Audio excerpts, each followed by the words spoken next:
அனைவருக்கும் வணக்கம். இன்று நாம் பார்க்கப் போவது கல்வி கண் திறந்த காமராஜர் பற்றி. காமராஜர் அவர்கள் 1903ஆம் ஆண்டு ஜூலை மாதம் 15ஆம் தேதி விருதுநகரில் பிறந்தார். காமராஜரின் தந்தை பெயர் குமாரசாமி, தாயார் சிவகாமி அம்மையார். தந்தை ஒரு தேங்காய் வியாபாரி. இவரின் பெற்றோர் இவருக்கு குலதெய்வத்தின் பெயரான காமாட்சி என்ற பெயரை வைத்தனர்.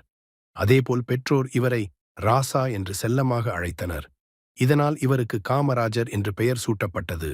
காமராஜருக்கு நாகம்மாள் என்ற ஒரு தங்கை இருந்தார். இவரது தாத்தா மற்றும் தந்தை அடுத்தடுத்து காலமானார். அதனால் தனது தாய் குடும்பத்தை கவனிக்க வேண்டிய கட்டாயத்துக்கு ஆளானார்.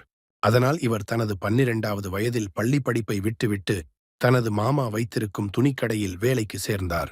13 வயதில் அரசியலில் ஆர்வம் காட்டினார் காமராஜர். தனது மாமாவின் கடையில் பணிபுரியும் போது பஞ்சாயத்து கூட்டங்கள் மற்றும் பிற அரசியல் கூட்டங்களில் கலந்து கொள்ளத் தொடங்கினார். இவருக்கு மணமகளை தேட இவரது தாயார் முயற்சித்த போது திருமணம் செய்ய மறுத்துவிட்டார். காமராசர் தனது 16வது வயதில் இந்திய தேசிய காங்கிரசு இயக்கத்தில் சேர முடிவு செய்தார். 21 செப்டம்பர் 1921 அன்று இவர் மதுரையில் முதன்முறையாக மகாத்மா காந்தியை சந்தித்தார். காந்தியின் மது ஒழிப்பு, காதி பயன்பாடு மற்றும் தீண்டாமை ஒழிப்பு போன்ற கருத்துக்களால் கவரப்பட்டார். விடுதலை வீரர் திரு சத்தியமூர்த்தி இன் வாரிசாக காமராஜர் இருந்தார். 1954ஆம் ஆண்டு மக்களின் பேராதருடன் காமராஜர் தமிழ்நாட்டின் முதலமைச்சராக பதவியேற்றார்.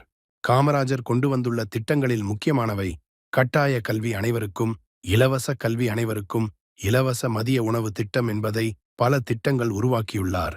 கர்மவீரர், படிக்காத மேதை, பெருந்தலைவர், தென்னாட்டு காந்தி, கல்வி கண் திறந்த காமராஜர், கிங்மேக்கர் என பல்வேறு சிறப்பு பெயர்கள் உள்ளது. கர்மவீரர், படிக்காத மேதை, பெருந்தலைவர், தென்னாட்டு காந்தி, கல்வி கண் திறந்த காமராஜர், கிங்மேக்கர் என பல்வேறு சிறப்பு பெயர்கள் உள்ளது. காமராஜர் அவர்கள் 1975ஆம் ஆண்டு அக்டோபர் 2ஆம் தேதி காலமானார். அப்போதுக்கு அவர் வயது 72. 1976இல் இந்தியாவின் உயரிய விருதான பாரத ரத்னா விருது காமராஜருக்கு வழங்கப்பட்டது. அடுத்தடுத்த விவரங்களாக அடுத்த வீடியோவில் காமராஜர் பற்றி விரிவாக பார்க்கலாம்.